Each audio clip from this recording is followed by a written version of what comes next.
नमस्कार, मैं हूं Ravi Thakur. Prime time exclusive में आप सभी का स्वागत है। मैं इस वक्त वॉर रूम से लाइव हूं।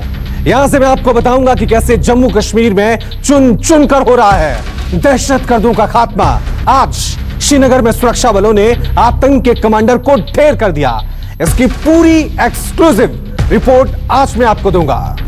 नमस्कार, मैं हूं आपके साथ आशा झा और मैं इस वक्त न्यूज 24 के न्यूज सेंटर से आपके साथ लाइव हूं और मैं आज आपको दिखाने वाली हूं कि कैसे पाकिस्तान की सड़कें प्रधानमंत्री नरेंद्र मोदी और अभिनंदन के पोस्टर्स से पट गई हैं और कैसे आखिर क्या कारण है कि अयाज सादिक यानी कि पाकिस्तानी सांसद के खुलासे से डर गई है इमरान सरकार। अयाज सादिक से क्यों डरना पड़ रहा है इमरान सरकार को? पोल खोलने वाले अयाज सादिक और क्या खुलासा करने वाले हैं, बताएंगे ये भी। नमस्कार, मैं हूं अभिलाषा पाठक। न्यूज 24 के डिफेंस जोन से आपके साथ लाइव जुड़ गई हूं। मैं आपको काराबाग के रण में उस हथियार के बारे में बताऊंगी जो पलक झपकते ही तबाही मचा देती है और ये वेपन इतना खतरनाक है कि इसके एक वार से बड़े इलाके में बर्बादी मच जाती है। मैं आपको दिखाऊंगी आखिर ये हथियार कौन सा है, लेकिन आपको सबसे पहले लेकर चलते हैं हमारे सहयोगी रवि ठाकुर के पास। वॉर रूम में उनके पास है एक्सक्लूसिव खबर। और वॉर रूम में सबसे पहले बड़ी खबर सुरक्षा बलों की कामयाबी की। जम्मू कश्मीर में ऑपरेशन ऑल आउट के तहत आज एक और आतंकी को उसके अंजाम तक पहुंचा दिया गया। घाटी में आतंक के सफाई के अभियान में जुटे हमारे जवानों ने आतंक के एक और सरगना को ढेर कर दिया है। उन्होंने बता दिया है कि जो देश के खिलाफ हथियार उठाएगा चुन चुन कर मारा जाएगा।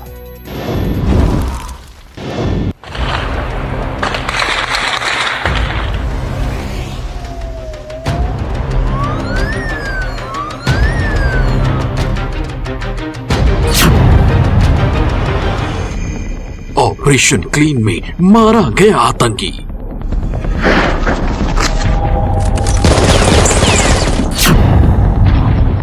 हिजबुल का टॉप कमांडर एनकाउंटर में ढेर।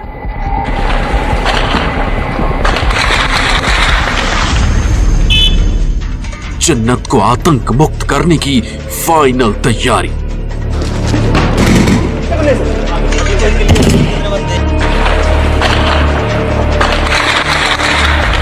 आतंकियों के खिलाफ जारी ऑपरेशन क्लीन की ये ताजा तस्वीरें हैं।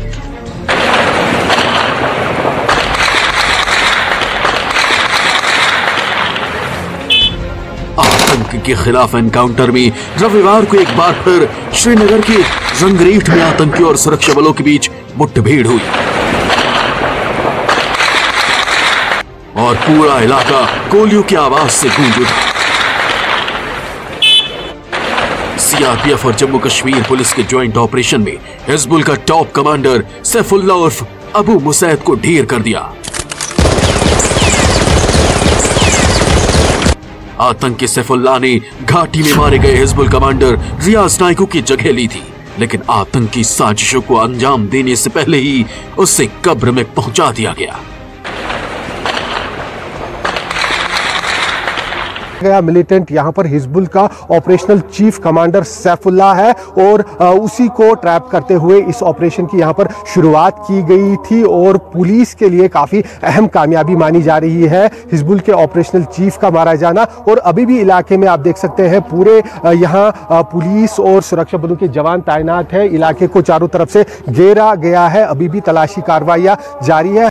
जानकारी के मुताबिक बीती रात श्रीनगर के एक घर में आतंकियों के छिपे होने की खबर मिली थी, जिसके बाद सेना की राष्ट्रीय राइफल्स, जम्मू कश्मीर पुलिस के स्पेशल ऑपरेशन ग्रुप और सीआरपीएफ ने ज्वाइंट ऑपरेशन शुरू किया। खुद को घिरा देखकर आतंकियों ने फायरिंग शुरू कर दी, जिसका सुरक्षा बलों ने मुंहतोड़ जवाब दिया और हिजबुल के हेड कमांडर को मार गिराया। कल रात में इस घर में साउथ कश्मीर से एचएम का कमांडर डॉक्टर जिसको सैफुल्लाह बोलते हैं आया हुआ है जी सर। उसके बाद पुलिस सीआरपी आके कॉर्डन करते ही फायरिंग शुरू हो गया। बाद में आर्मी भी ज्वाइन कर ली। इनकाउंटर में एक टेररिस्ट मारा गया। हमारे सोर्स के हिसाब से ये लगभग 95% डॉक्टर सैफुल्लाह ही है। एनकाउंटर में मारे गए हिजबुल मुजाहिदीन के आतंकी सैफुल्लाह ने घाटी में रियाज नाइको की मौत के बाद हिजबुल की कमान संभाली थी। डॉक्टर सैफुल्लाह उर्फ अबू मुसैद पुलवामा के मलंगपुरा का रहने वाला था। सैफुल्लाह बुरहान वानी के 12 आतंकियों की टीम में शामिल था। सुरक्षा एजेंसियों के लिस्ट में सैफुल्लाह A++ कैटेगरी का आतंकी था। पेशे से डॉक्टर होने के कारण सैफुल्लाह मुठभेड़ में घायल होने वाले आतंकवादियों का इलाज करने की वजह से चर्चा में आया था। अभी घाटी में सक्रिय 10 मोस्ट वांटेड आतंकियों की लिस्ट में उसका नाम सबसे ऊपर था। ठंड की बढ़ती आहट के साथ साथ घाटी को दहलाने की पाकिस्तान की साजिशें भी तेज हो चुकी है और पाकिस्तान की साजिशों को दफन करने के लिए सेना और पुलिस पूरी तरह तैयार है। आतंकियों के बड़े आका से लेकर उन्हें मदद देने वाले देश के गद्दारों तक को खोज खोज कर जहन्नुम पहुंचाया जा रहा है।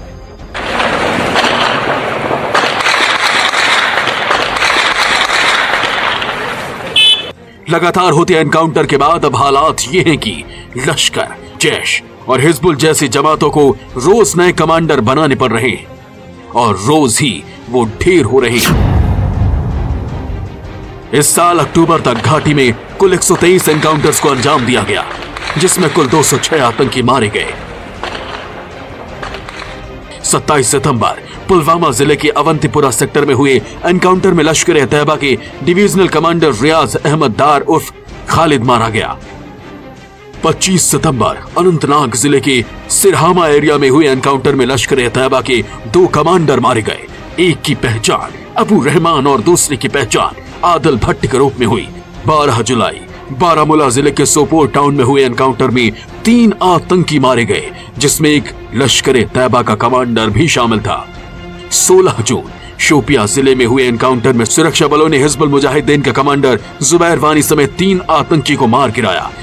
10 जून शोपिया जिले में हुए एनकाउंटर में हिजबुल के 5 आतंकी समेत लश्कर के 2 डिस्ट्रिक्ट कमांडर मारे गए।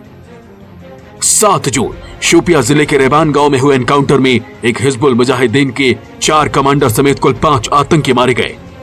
6 मई 2020 हिजबुल का टॉप कमांडर रियाज नाइक को मारा गया। 17 मई 2020 हिजबुल आतंकी ताहिर अहमद भट्ट मारा गया। ताहिर डोडा के हिजबुल मुजाहिदीन कमांडर हारून अब्बास वानी का करीबी था। 19 मई 2020 हिजबुल आतंकी जुनैद मारा गया। जुनैद सहराई को नाइको की मौत के बाद कश्मीर में हिजब का डिप्टी ऑपरेशन चीफ कमांडर बनाए जाने की चर्चा थी। जुनैद तहरीक हुर्रियत के प्रमुख मोहम्मद अशरफ सहराई का बेटा है। 28-29 अप्रैल को शोपिया जिले के जैनपुरा एरिया में हुए एनकाउंटर में अंसर गजवत उल हिंद का कमांडर बुरहान मजिद कोका मारा गया। 22 अप्रैल शोपिया जिले में हुए अंसर उल गजवात उल हिंद का कमांडर समेत कुल 4 आतंकी मारे गए। 8 अप्रैल बारामूला जिले के सोपोर एरिया में हुए एनकाउंटर में जैश ए मोहम्मद का कमांडर सज्जाद नवाब दार मारा गया। 15 मार्च अनंतनाग तहसील के दालगांव गांव में हुए एनकाउंटर में लश्कर का कमांडर मुजफ्फर अहमद भट्ट मारा गया। 25 जनवरी पुलवामा के अवंतीपुरा एरिया में हुए एनकाउंटर में जैश ए मोहम्मद के चीफ कमांडर मारा गया। 20 जनवरी शोपिया जिले के वाची एरिया में हुए एनकाउंटर में हिजबुल के एक कमांडर समेत कुल 3 आतंकी मारे गए। 12 जनवरी पुलवामा के त्राल सेक्टर में हुए एनकाउंटर में हिजबुल मुजाहिदीन के कमांडर समेत कुल 3 आतंकी मारे गए। बहुत बड़ा कमांडर हिजबुल मुजाहिदीन का, जो कहिए कि number 1 commander of Hizbul Mujahideen doctor Saifullah आज मारा गया है। 14 से ये एक्टिव था, लगभग 7 साल पुराना मिलिटेंट है। बुरहान वानी के साथ काफ़ी लंबा टाइम एक्टिव रहा और इसीलिए जब रियाज नैकू 6 मई को मारा गया इस साल, तो उस वक्त इसी पे नजर पड़ी जो सबसे पुराने विंटेज का टेरिस जहां पर है। घाटी में हर बीतते दिन के साथ सेना आतंकियों के लिए काल बनती जा रही है। पिछले 5 सालों के आंकड़ों पर गौर करें तो 2016 में 165 आतंकी मारे गए, 2017 में 220 आतंकी मारे गए, 2018 में 271 आतंकी मारे गए, 2019 में आतंकी वारदातों में कमी आई, लेकिन बावजूद इसके 163 आतंकियों को ढेर कर दिया गया। 2020 में चीन की मिली भगत के बाद पाकिस्तान एक बार फिर सिर उठा रहा है और भारतीय फौज पाकिस्तान को उसी की भाषा में जवाब दे रही है। कश्मीर के अवाम ने जिस तरह से भारतीय सुरक्षा बलों का साथ दिया है, उससे साफ है कि वह पाकिस्तान प्रायोजित दहशतगर्दी से तंग आ चुका है। और आतंक के संक्रमण को दशकों से झेल रहे कश्मीर की एक एक वायरस को ठिकाने लगाने का बीड़ा सेना ने उठा लिया है। श्रीनगर से आसिफ सुहाफ के साथ ब्यूरो रिपोर्ट, न्यूज़ 24। नमस्कार, मैं हूं मानक गुप्ता। अगर आपको हमारा ये वीडियो पसंद आया हो तो इसे लाइक और शेयर जरूर करें, और हां, हमें सब्सक्राइब और फॉलो करना ना भूलें ताकि आप देश और दुनिया की कोई खबर मिस ना करें। तो जुड़े रहिए हमारे साथ और देखते रहिए न्यूज़ 24।